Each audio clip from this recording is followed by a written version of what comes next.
Do you know what's worse than discovering you are not alone in the universe? Finding out the other guys are complete and utter lunatics. My name is Zor Tak, Senior Diplomatic Envoy of the Galactic Unity Consortium, and I'm about to tell you how the primitive bipeds from the third rock of an unremarkable yellow star managed to terrify the 17 most advanced civilizations in the known galaxy. And trust me, we have seen some weird stuff. Contact imminent in 30 cycles, announced First Officer Pelnar, her 6 appendages dancing across the navigation console with practiced precision. Atmosphere entry protocols engaged.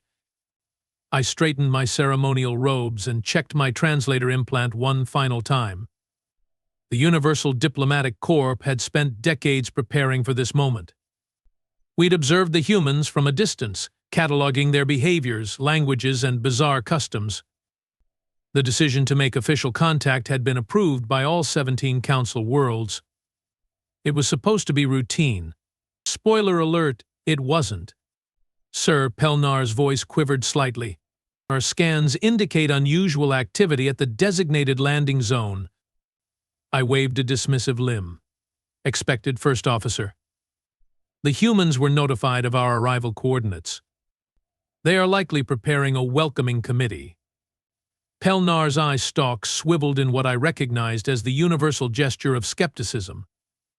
The welcoming committee appears to be armed with ballistic weaponry and primitive explosive devices. Ceremonial, no doubt, I replied with confidence that would soon prove catastrophically misplaced. Many developing species display their military capabilities as a sign of respect. Remember the Thorgens? Security Chief Drac Moore grunted from his station. The Thorgens weren't broadcasting something called Independence Day on repeat for the past 3 orbital cycles. I should have listened to Drac Moore. The grizzled veteran had survived first contact with 12 different species. His exoskeleton bore the scars of those encounters, and his intuition was rarely wrong. But the Council had been clear, established diplomatic relations with the humans at all costs. Their planet contained resources our civilization desperately needed, and their strategic position in the galactic arm made them valuable potential allies. Begin final descent, I ordered. Activate translation protocols and prepare the gift offerings.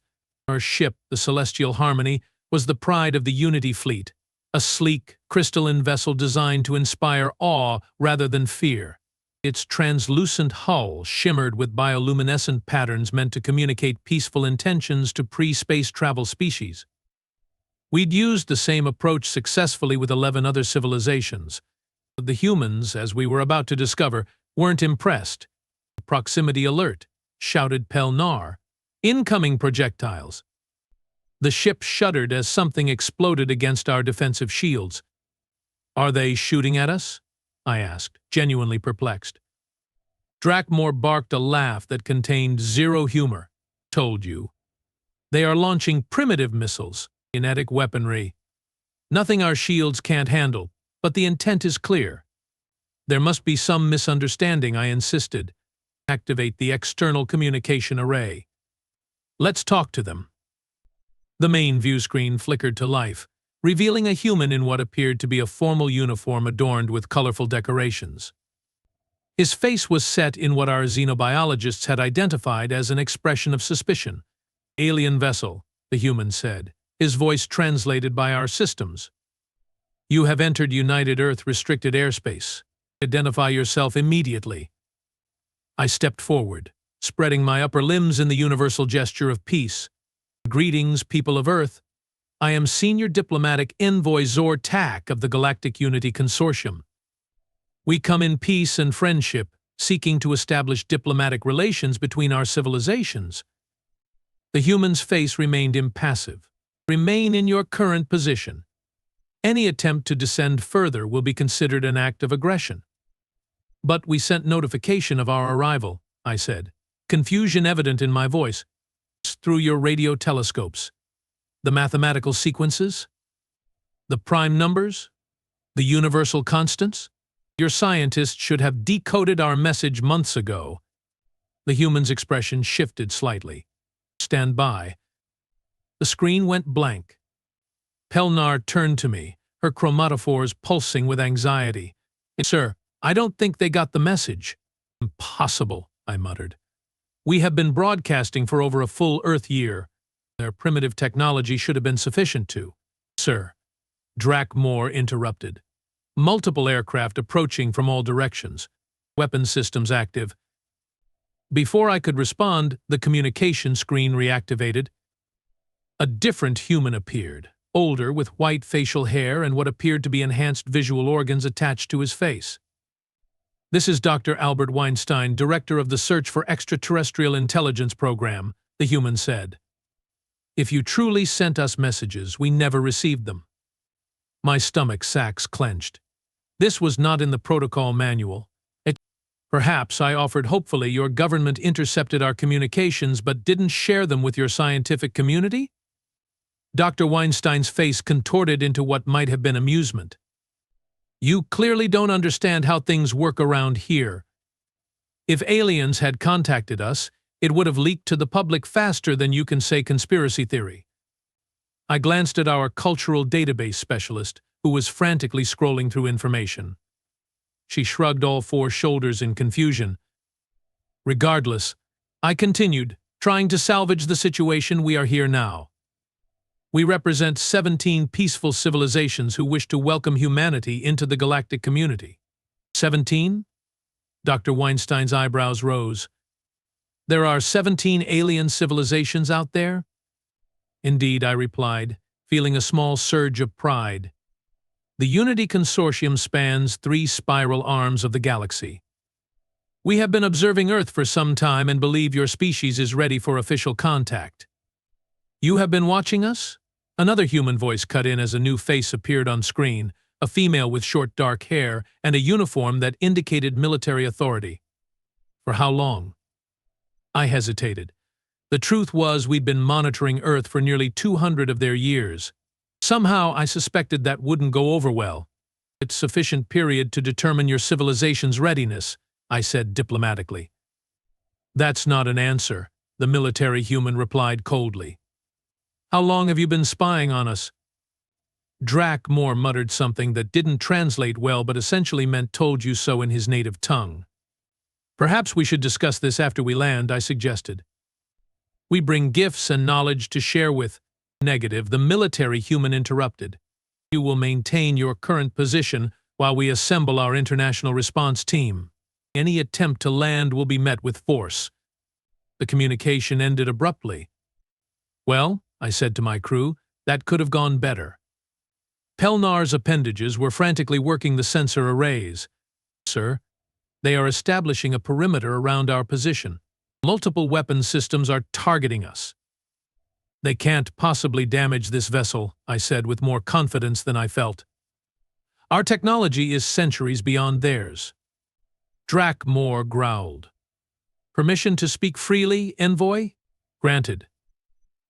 "These humans are showing every sign of what the Arcturian Psychological Index classifies as aggressive paranoia. They are surrounding us, establishing defensive positions and preparing for conflict. This is not the behavior of a species ready for peaceful contact." I sighed, my respiratory membranes fluttering in frustration. The Council was very clear. "We need this alliance." "The Council," Drakmore replied pointedly, "isn't currently surrounded by primitive but enthusiastic weapons." The ship's sensors chimed, indicating another incoming transmission. The view screen activated to show a different human, this one wearing elaborate clothing that suggested political authority. "I am President Jameson of the United States," the human announced. "I have been authorized to speak on behalf of Earth's United Nations." I straightened my posture. Finally, a diplomatic channel. "President Jameson, I am honored. As I explained to your colleagues, we come in peace and—" "Let me be direct," Jameson interrupted. "Your unannounced arrival has created worldwide panic. Stock markets are crashing. Religious leaders are declaring the end times. 3 nations have already moved to their highest military alert status." I blinked all 4 of my eyes in succession. "It unannounced?" "But we sent." "So you claim," Jameson said. But we have no record of any such communication. What we do have is an alien spaceship hovering over Montana. Montana was selected for its low population density, I explained. We didn't wish to cause alarm. Jameson's face did something complicated that the cultural database identified as trying not to laugh hysterically. Well, that worked out great, he said. Currently, half the population of Montana is trying to drive toward your ship, while the other half is driving away from it. The highways are gridlocked for 200 miles in every direction. We didn't anticipate that reaction, I admitted. Clearly, Jameson replied. Now, we are willing to establish diplomatic relations, but on our terms. We will prepare a secure facility where representatives from major nations can meet with you. But our protocols require. Your protocols, Jameson said firmly, don't apply here. This is our world. You play by our rules or you leave? Those are the only options. The transmission ended. I turned to my diplomatic team, all of whom looked as stunned as I felt. Is this normal? Check the first contact records. Junior Diplomatic Officer Vex Tau was already reviewing the database. Sir, this is unprecedented. No species has ever refused our standard contact protocols. They are scanning us, Pelnar reported. Primitive technology, but they are being quite thorough. Let them scan, I said. We have nothing to hide. But, sir, Drakmore said quietly, the biolab containment specimens. My blood ran cold. The biolab contained samples of various life forms from consortium worlds, standard procedure for potential biological compatibility testing. Nothing dangerous, but humans have a well-documented paranoia about alien biological contamination, Vex Tau said, reading from the cultural database. It's a common theme in their entertainment media. Wonderful, I muttered. Pelnar, activate the biolab privacy shields. No need to trigger more paranoia. Too late. The communication system chimed again. Our sensors detect unusual biological signatures aboard your vessel, said a new human, this one wearing what appeared to be protective medical clothing. Are you bringing alien life forms to Earth? Standard biological samples, I explained. For compatibility testing only. No dangerous organisms. The human's expression darkened. According to whom? We have no way to verify that claim. The Unity Consortium has strict protocols for. Your consortium means nothing to us, the human interrupted. For all we know, you could be carrying the alien equivalent of smallpox. I had to check the cultural database to understand the reference. What I found wasn't encouraging. I assure you we take biological security very seriously, I said. All samples are contained in quantum-sealed environments, based on your technology, which we don't understand and can't verify, the human countered. I'm advising the President to consider your vessel a potential biohazard until proven otherwise. After that cheerful exchange ended, I called an emergency crew meeting. This is not proceeding according to protocol, I said, which might have been the understatement of the galactic cycle.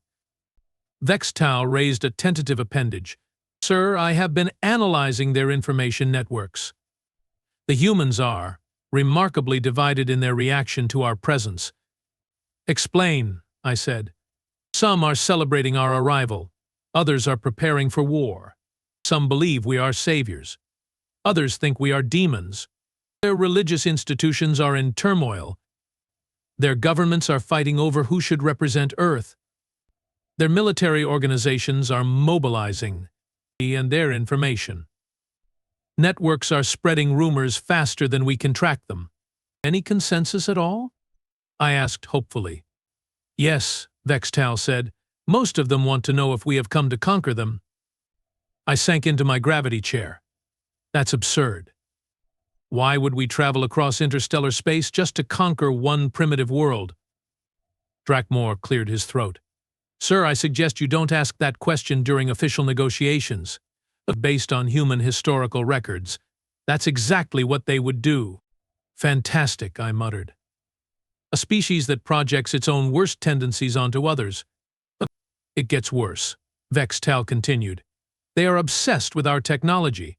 But their military analysts are already speculating about our propulsion systems, weapons capabilities, and defensive measures. We don't have weapons, I exclaimed. Drakmor coughed pointedly. Fine, we have minimal defensive capabilities, I amended. But nothing that could threaten a planetary civilization. They don't know that, Pelnar said quietly. And they have no reason to believe us if we tell them. The communication system chimed yet again. This time, the screen showed President Jameson alongside representatives from other human nations. We have reached a consensus, Jameson announced. We are prepared to meet with your representatives at a neutral facility in Geneva, Switzerland. You may send no more than 3 delegates. They must submit to medical screening and security protocols. I nodded. That seems reasonable. When would this meeting take place? 48 hours from now, Jameson replied. We need time to prepare adequate security and bring together the necessary diplomatic personnel. We accept these terms, I said, relieved that progress was finally being made. One more thing, Jameson added. Your ship must remain in high orbit during negotiations. We will provide transport for your delegates to the surface. That was definitely not in the protocol. Diplomatic envoys never separated from their vessels during initial contact. But what choice did we have? Agreed, I said, trying to sound confident. After the transmission ended, Drakmor approached me privately. Sir, I must formally object to this arrangement. Separating from the ship violates Security Protocol 7 Alpha. I'm aware, I replied. But we need this alliance. The Council was very clear. The Council isn't here, Drakmor growled. They are not the ones who will be at the mercy of suspicious primates with nuclear weapons. Your objection is noted, I said firmly. Now help me select our diplomatic team. The next 48 Earth hours were interesting. We moved our ship to orbit as requested, which at least stopped the immediate panic on the surface. Meanwhile, the humans' information networks erupted with speculation, conspiracy theories, and what they called hot takes about our presence. Some humans claimed we were divine beings. Others insisted we were demons. Some believed we had come to save them from their self-destructive tendencies. Others were convinced we planned to harvest their organs. A disturbing number thought we had been secretly controlling their civilization for centuries. How do they function as a society with such contradictory beliefs? I wondered aloud as Vextal showed me the latest data from their networks. It's fascinating, isn't it? Vextal replied, her scientific curiosity overriding diplomatic concerns. They simultaneously hold completely opposing viewpoints and somehow maintain a technological civilization. Sir, Pelnar interrupted. We are receiving a transmission from the surface. The humans are ready to transport our delegation. I had selected myself, Vextal as our cultural expert, and against my better judgment, Drakmor as security. His combat experience made him valuable, even if his diplomatic skills were underdeveloped. Remember, I briefed my team as we prepared to board the human transport vessel that had docked with our ship. We represent not just ourselves, but 17 civilizations. The success of this mission is crucial. No pressure, Drakmor muttered, adjusting his ceremonial armor that cleverly concealed 3 different emergency devices the humans hopefully wouldn't detect. The human vessel was crewed by our standards, all hard angles and exposed mechanisms. The interior smelled of strange chemicals and what our sensors identified as coffee and anxiety sweat. 4 humans in military uniforms greeted us with expressions that conveyed professional neutrality masking underlying tension. Welcome aboard, said the lead human, a tall female with short hair and a name badge identifying her as Captain Reyes. Please secure yourselves in the designated seats. The descent will take approximately 30 minutes. The seating was clearly not designed for our physiology. My lower appendages dangled uncomfortably, and Drakmor's exoskeleton barely fit in the restraint system. Only Vextal, with her more flexible body structure, seemed reasonably comfortable. Your first time visiting a Class 3 civilization? Captain Reyes asked, attempting what I recognized as casual conversation. Indeed, I replied. Though we have studied your species extensively. Her expression tightened slightly. So I understand. We are still very interested in knowing exactly how and for how long you have been observing us. All such questions will be addressed during formal negotiations, I said diplomatically. The corner of her mouth twitched. Of course. The descent was jarring, with atmospheric turbulence that our own vessels would have automatically compensated for. I noticed Vextal surreptitiously collecting data on the human pilot's techniques, which seemed to involve a surprising amount of manual control. When we finally landed, Captain Reyes turned to us with an expression I couldn't quite interpret. A word of advice before we disembark.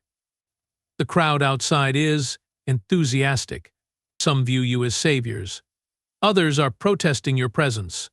Most are just curious. Try not to react to anything you see or hear until we get you safely inside. Understood, I said, though I wasn't sure I did. Nothing in our preparation could have adequately prepared us for what awaited outside. Thousands of humans lined the barriers along a path from the landing pad to a large building. They were shouting, waving objects, holding up written messages in various languages. Some were crying. Others appeared to be praying. Security forces struggled to maintain order as the crowd surged against the barriers. Stay close, Captain Reyes ordered as the transport door opened. The noise hit us first, a wall of sound that overwhelmed even our filtered auditory systems. Then the smells, thousands of humans producing stress pheromones, excitement hormones, and various artificial scents. Our sensory systems struggled to process the overload. What are they saying? I asked Vextal, whose translator was set to interpret the cacophony. Everything, she replied, her voice tight with concentration. Some are welcoming us, others are demanding we leave. Many are asking if we have come to save them. A concerning number are offering themselves as breeding partners. Drac Moore made a sound that the translator didn't bother to interpret. We moved quickly through the gauntlet, surrounded by human security forces. I tried to maintain a dignified posture despite the sensory assault. Vextal was visibly recording everything. Drac Moore looked like he was calculating how quickly he could get us back to the transport if things went bad.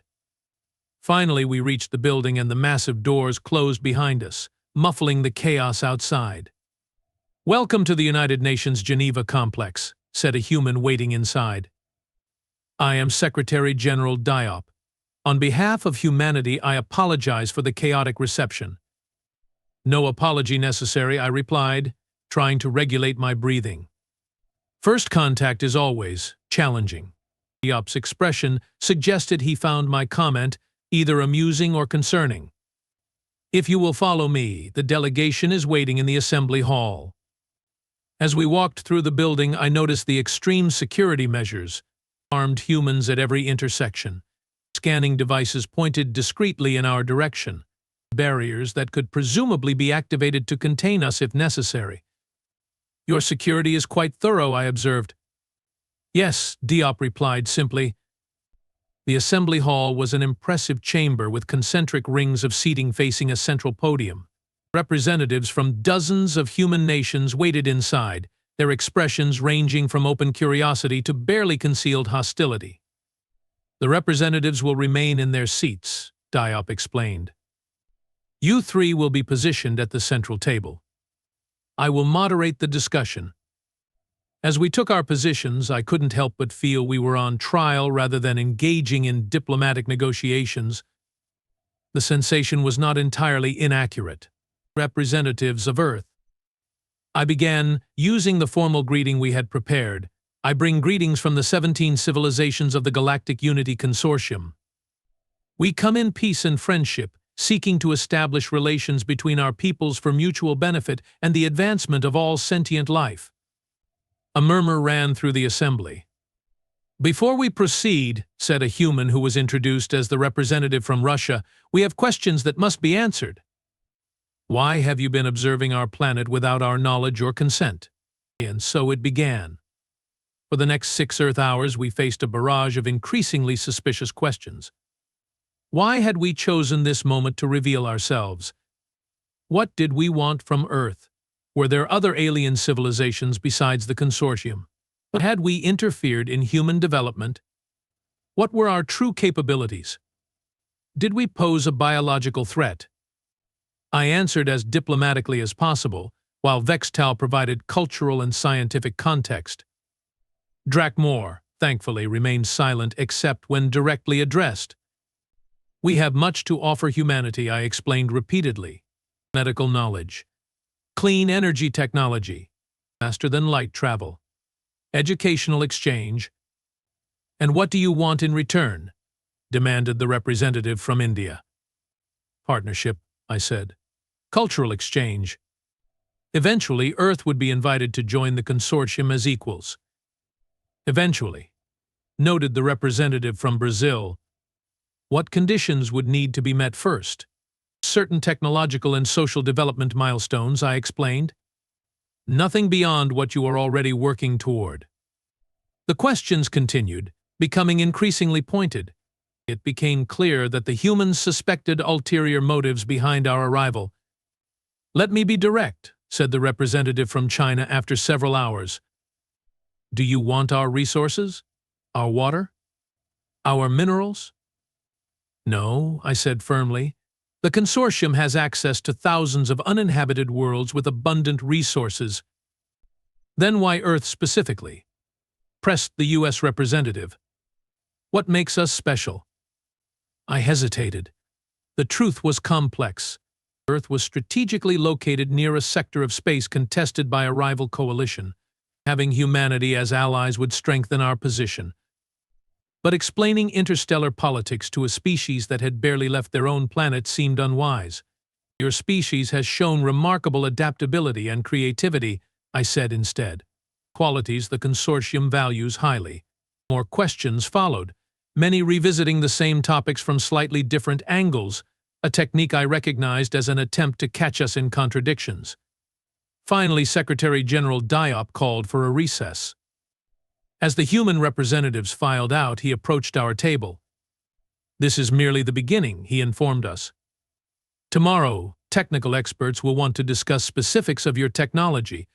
Medical professionals will need to establish biological compatibility protocols. Security councils will require details about your defensive capabilities. Of course, I agreed, though internally I was already composing a very different report to the Consortium Council than I had anticipated sending.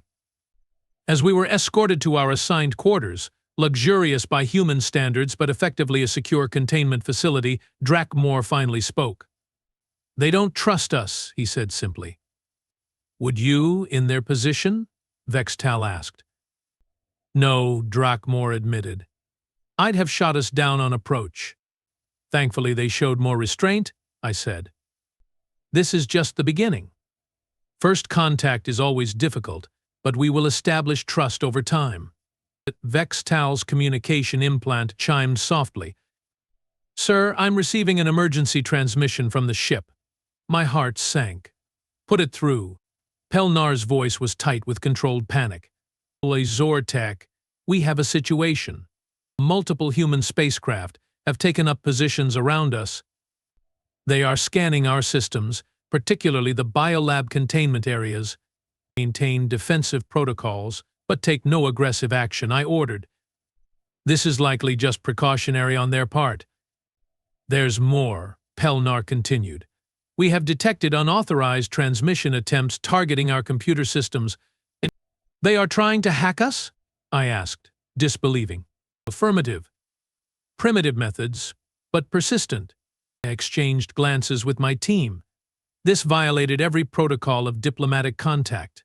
Sir, Drakmor said quietly, we should consider emergency extraction. Before I could respond, there was a firm knock at the door of our quarters.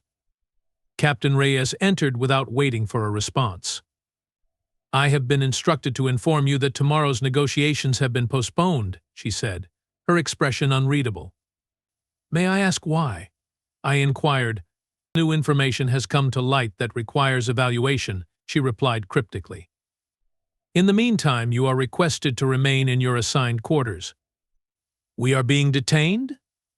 Drakmor growled. Think of it as a security precaution, Reyes said, for your protection as much as ours.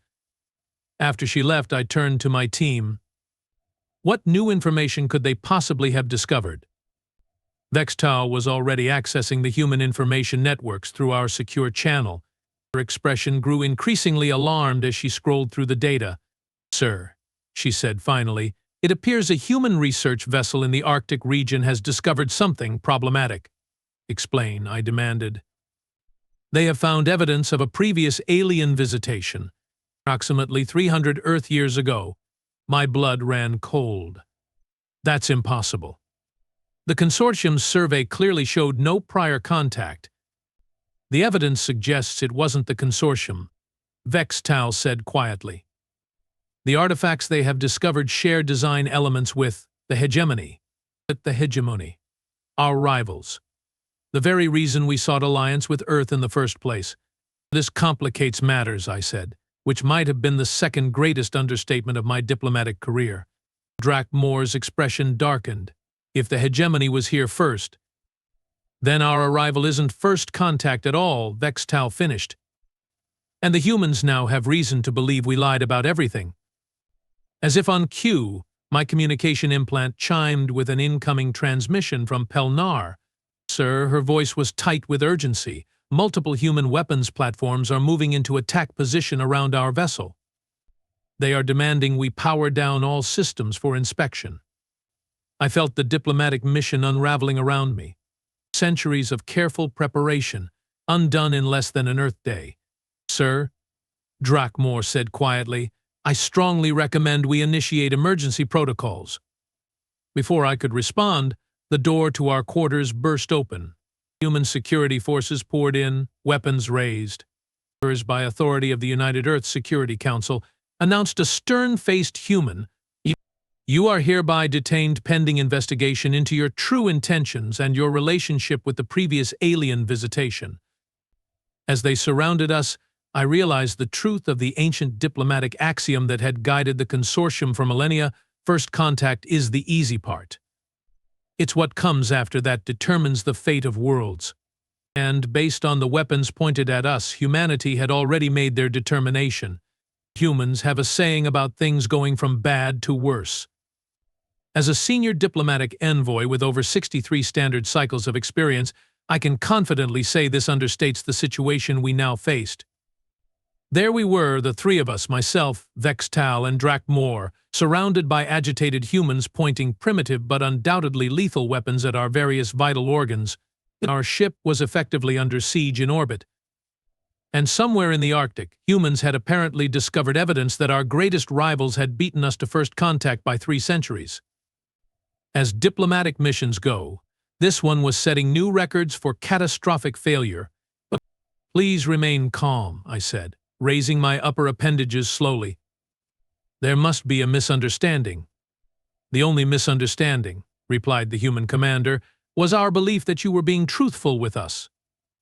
I assure you we have been completely honest, I protested, while Drakmor gave me a look that clearly questioned my sanity.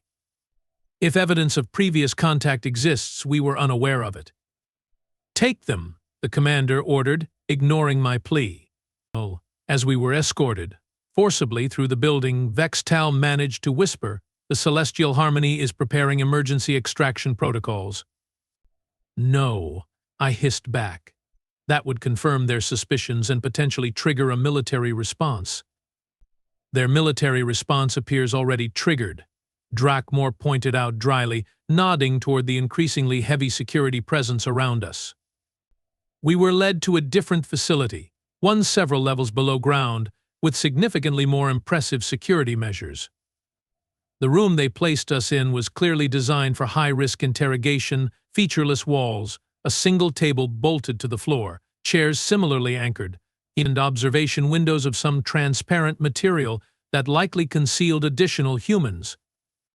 You will remain here until the Security Council determines how to proceed, announced our escort before leaving us alone.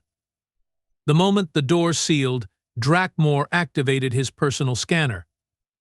No obvious surveillance devices within detection range, he reported. But their technology may have gaps in our recognition parameters. Assume we are being monitored, I advised. Pelnar status report? I sub-vocalized into my communication implant. Critical situation, sir, came the immediate response. 37 human vessels now surround us. They have initiated periodic low-energy weapons tests within detection range, a clear intimidation tactic. Additionally, their hacking attempts have increased in sophistication. Have they breached our systems? Negative, but Pelnar hesitated. Sir, we are detecting quantum communication bursts from the Arctic region, patterns consistent with hegemony encryption. My primary heart nearly stopped. The hegemony is actively communicating from Earth? The signatures match their known protocols. Whatever the humans found, it appears to be more than just ancient artifacts. The technology is active. Before I could process this alarming information, the door opened. Secretary General Diop entered, accompanied by Captain Reyes and another human wearing what appeared to be scientific attire. Senior Envoy Zortak, Diop began formally. This is Dr. Marcus Langford, lead scientist from the Arctic Research Initiative. Dr. Langford looked simultaneously exhausted and exhilarated, a combination I have observed in scientists across multiple species when making significant discoveries. Perhaps, I said carefully, Dr. Langford could explain what exactly has been discovered. Langford placed a data device on the table, which projected a three-dimensional image into the air between us. The object displayed was unmistakable, a hegemony beacon probe, its distinctive geometric configuration perfectly preserved despite being partially encased in ice. 3 days ago, our research team discovered this object embedded in an ice shelf estimated to be approximately 320 years old, Langford explained.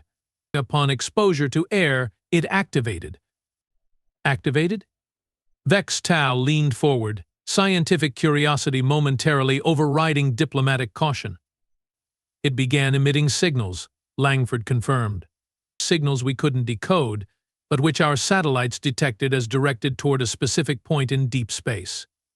I exchanged glances with my team. The implications were staggering.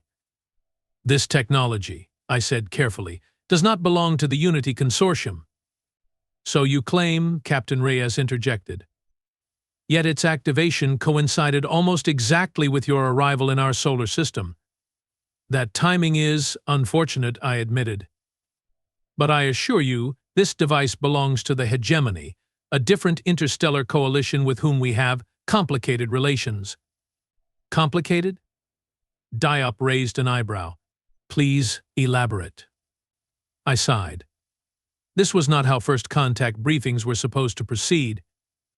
The galaxy is vast, but not infinite, I explained. Resource-rich worlds capable of supporting diverse life forms are rare. The Unity Consortium and the hegemony represent different approaches to interstellar cooperation. We seek mutual advancement through peaceful exchange.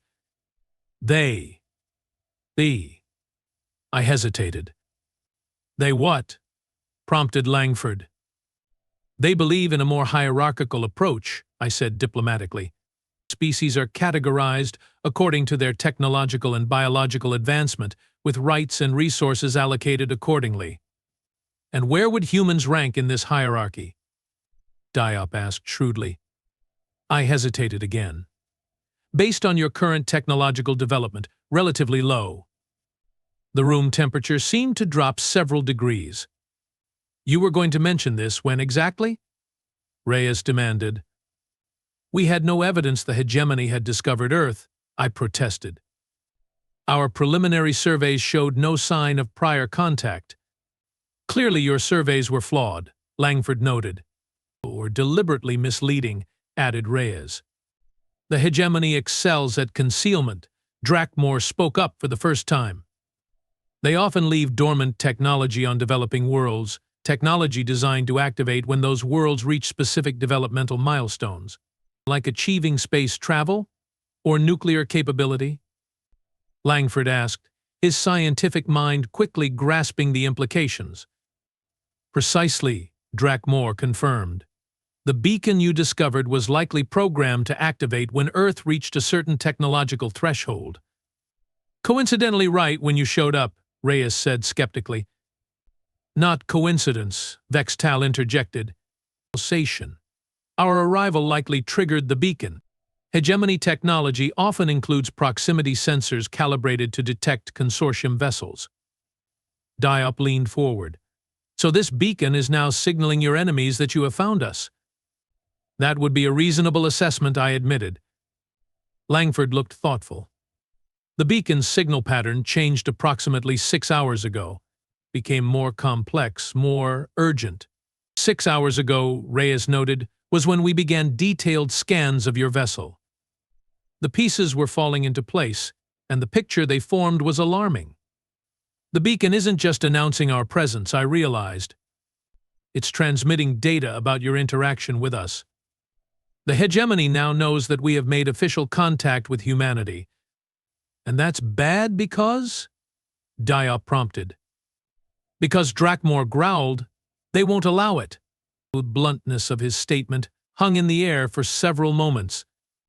You are suggesting, Diop said slowly, that this hegemony might take hostile action? Against Earth? Not against Earth directly, I clarified.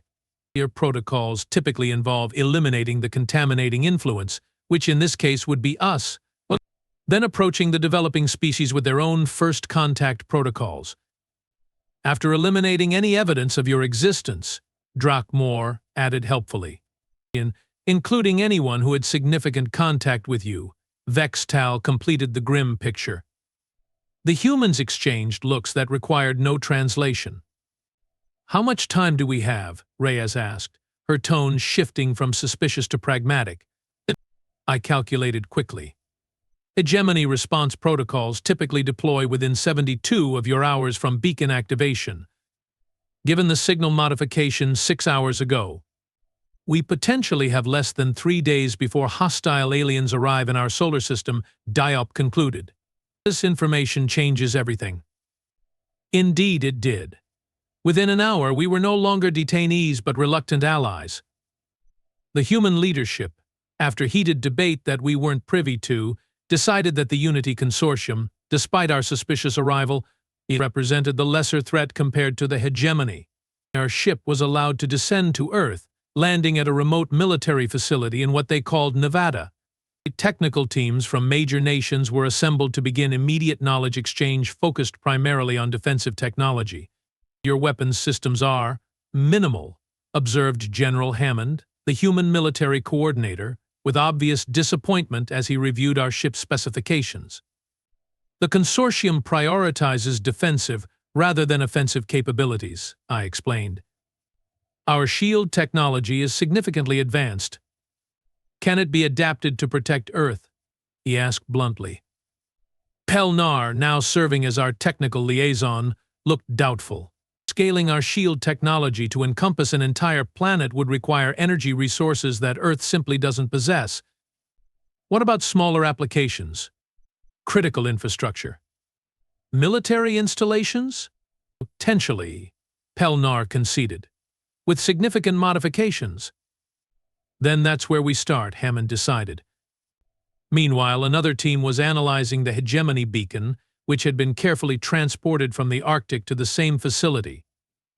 Dr. Langford led this effort, with Vextal providing what limited intelligence we had on hegemony technology. We need to disable it, Langford insisted. Inadvisable, Vextal countered. Hegemony devices typically include dead man switches. Deactivation might trigger an immediate emergency response. So we are just going to let it keep broadcasting our location? We could attempt to modify the signal, Vextal suggested. Feed it false data. Can you do that? Possibly. Hegemony encryption is complex, but not impenetrable. As these efforts proceeded, I found myself in continuous meetings with Earth's leadership, attempting to navigate the abruptly transformed diplomatic landscape. President Jameson had flown in, along with leaders from other major nations. Let me be absolutely clear, Jameson said during one particularly tense session. Earth is not becoming a battleground for your interstellar rivalries. That is precisely what we wish to avoid, I assured him. The consortium has no desire for conflict with the hegemony near Earth. Yet conflict seems inevitable, noted the Russian president dryly, thanks to your arrival. I couldn't exactly deny this uncomfortable truth. The situation is unfortunate, but we can work together to minimize the risks. By giving us your technology, the Chinese premier suggested. Certain technologies, yes, I agreed cautiously. Though there are limitations to what can be implemented within the available timeframe. And after this crisis passes? Asked the Indian Prime Minister. What then? That was the question, wasn't it? The Council's carefully crafted first contact protocols had been completely abandoned. The controlled technological exchange plan was in shambles, and humanity had been thrust into knowledge of not just one but two interstellar civilizations, neither of which they fully trusted. That, I said honestly, would depend on how we handle the current situation. 48 intense hours followed. Human scientists and engineers worked alongside our crew, adapting consortium technology to Earth's capabilities. Nextal and Langford made progress with the hegemony beacon, managing to introduce subtle errors into its transmission pattern, not enough to reveal tampering, but sufficient to potentially confuse any response force. Iraq Moore, meanwhile, coordinated with Earth's military organizations, helping them prepare for possibilities they had previously only imagined in their fiction. Your species shows remarkable adaptability, he noted to General Hammond after a particularly productive strategy session. Most civilizations panic when facing their first interstellar threat. Hammond's expression was grim but determined. Humanity has been preparing for alien invasion since we first looked at the stars. We just hoped we were being paranoid. Paranoia, Drakmore replied with unexpected wisdom, is often just preparation without sufficient information. The general actually laughed at that. I might have that engraved somewhere. I was updating the Consortium Council, who were predictably horrified by the developments, when the alarm came.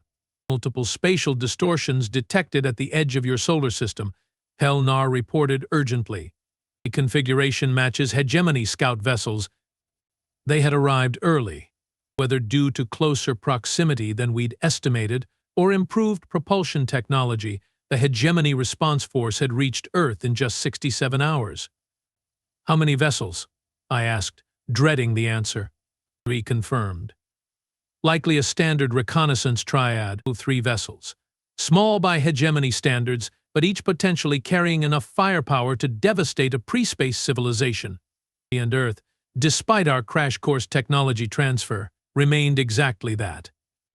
The human leaders were assembled in what they called the War Room, an underground command center filled with primitive but functional monitoring equipment. They are not responding to standard communication protocols, I informed them after multiple attempts to establish contact. Unsurprising, Drakmore noted. Standard hegemony procedure is to evaluate and eliminate without warning. Eliminate? President Jameson's face paled slightly. You mean they will attack without attempting communication? Their scans will detect the celestial harmony, I explained. Once they confirm consortium presence, their protocols are rigid. Then we need to make the first move, General Hammond stated flatly. With what? Demanded the Russian president. Our most advanced weapons can barely reach our own moon reliably. We have options, Hammond insisted. The shield modifications to our orbital platforms. The energy deflection system Dr. Langford's team adapted from the beacon technology. Primitive applications that won't withstand concentrated hegemony weapons fire, Drakmore pointed out bluntly. Then what do you suggest? Hammond challenged. Drakmore hesitated, then turned to me. Sir, Protocol Omega-7? I stared at him in shock. That's extreme. The situation qualifies. Protocol Omega-7 was one of the consortium's most closely guarded contingencies, a last resort measure for scenarios involving imminent hegemony aggression against protected worlds. What is Protocol Omega-7? Jameson demanded. I exchanged glances with my team before responding. A distress signal with specific properties. It would alert all consortium vessels within 3 light years to converge immediately. And how many would that be? Hammond asked. Officially, none, I said carefully. The consortium maintains no military presence in this sector. Drakmore made a sound that might have been a laugh. But officially, understanding dawned on Jameson's face. Your government sent military support that you officially know nothing about. The Council prefers diplomatic envoys to remain ignorant of certain security measures I acknowledged. Plausible deniability. How convenient, the Russian president remarked. How many ships? Hammond pressed. Unknown, I admitted. But Protocol Omega-7 would bring whatever assets are available. And if none are close enough? The Chinese premier asked. Then we face the hegemony with what we have, Drakmore said simply. The human leaders conferred briefly. Activate your protocol, Jameson decided, and pray it works. I nodded to Pelnar, who immediately began the complex sequence required to initiate Omega-7. As she worked, the monitoring systems showed the hegemony vessels entering the inner solar system, their trajectory clearly aimed toward Earth. 90 minutes until they achieve Earth orbit, a human technician announced. Omega-7 signal transmitted.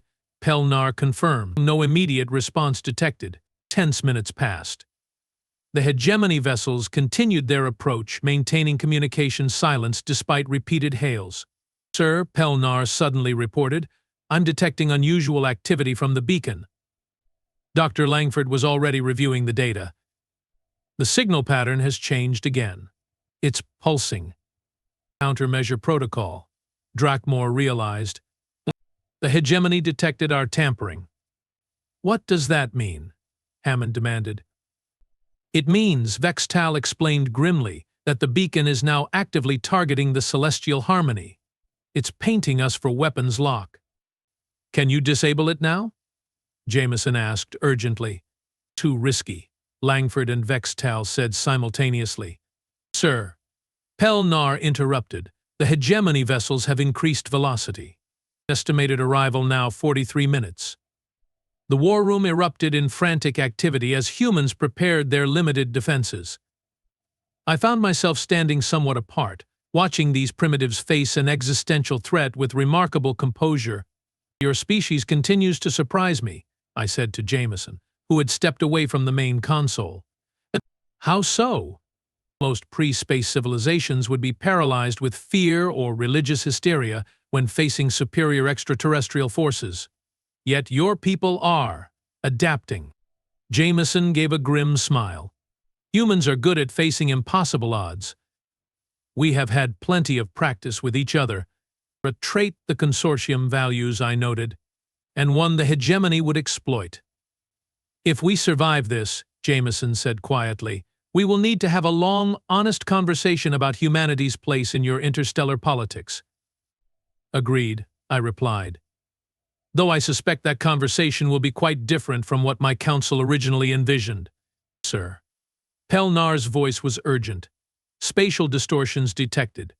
Multiple signatures. My heart sank. If the hegemony had brought reinforcements. Configuration? Drakmore demanded. Pelnar's voice changed from alarm to surprise. Consortium signatures. 5, no, 7 vessels. Marathon class. Marathon class. The consortium's premier defensive cruisers is officially not deployed anywhere near Earth. Omega-7 worked. I breathed in relief. The war room's monitoring systems couldn't detect the arriving consortium fleet, but Pelnar relayed their movements.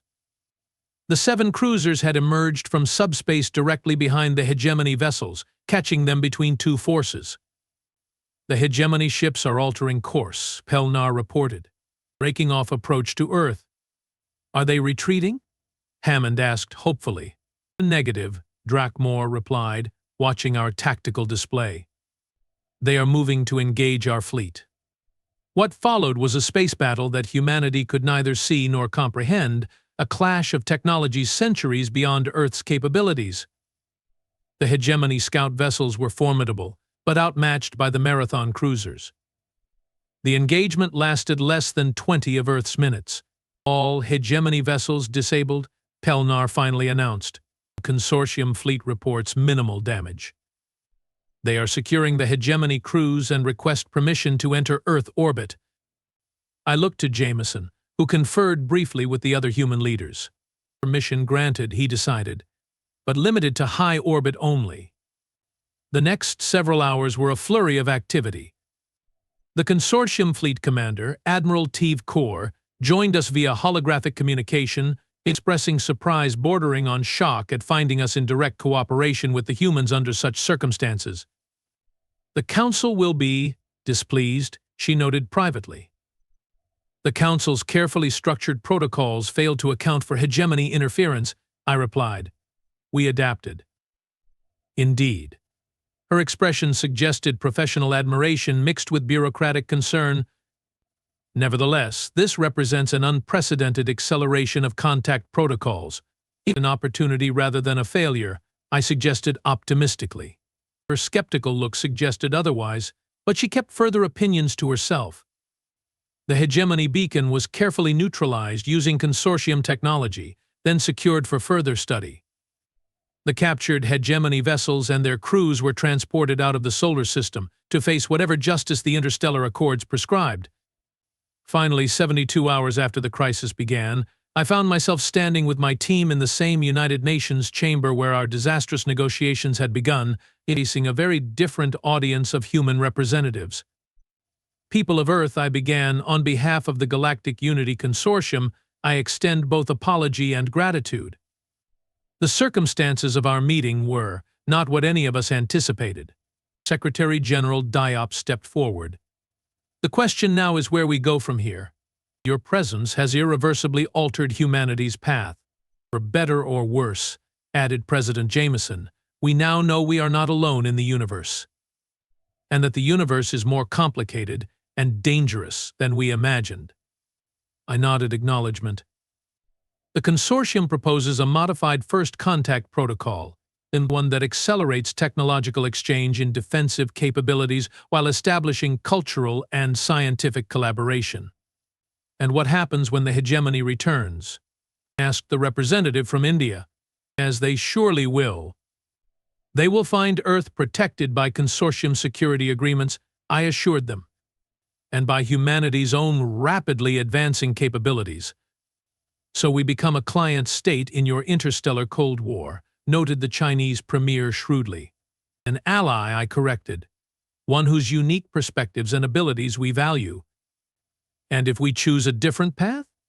Jameson asked. I considered my words carefully. That is your right.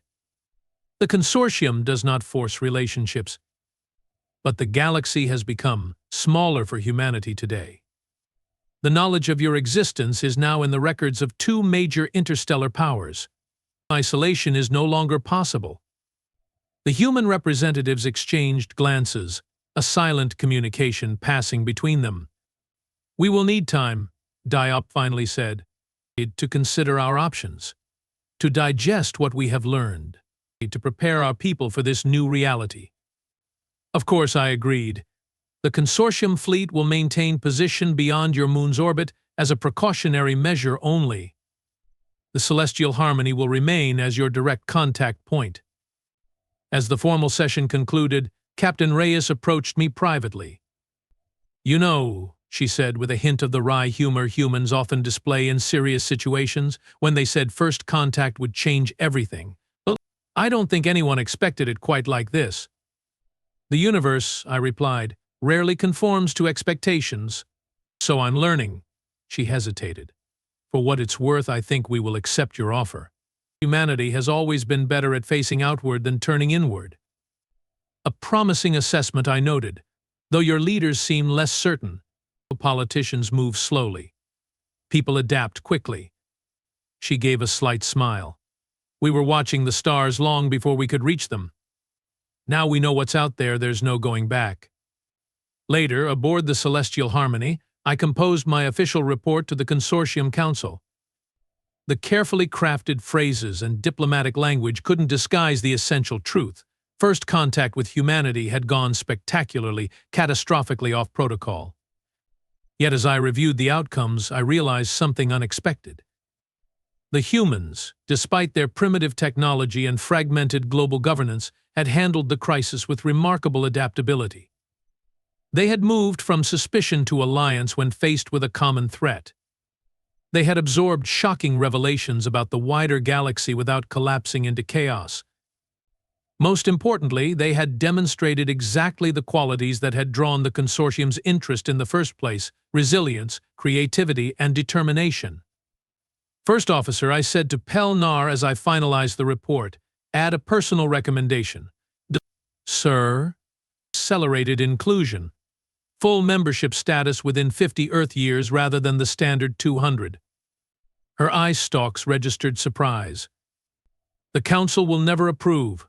Perhaps not. I gazed at the blue-green planet filling our view screen. But they haven't met the humans yet. As our ship maintained its vigilant orbit, I reflected on the ancient diplomatic wisdom that had guided my career. First contact reveals not just the nature of the species you are meeting, but the true nature of your own. The humans had called our arrival first contact. We had nearly made it their last. Instead, against all protocol and probability, it had become something else entirely, the beginning of a partnership that would, I suspected, reshape the very foundations of the consortium itself. The universe, as I had told Captain Reyes, rarely conforms to expectations. Sometimes it exceeds them.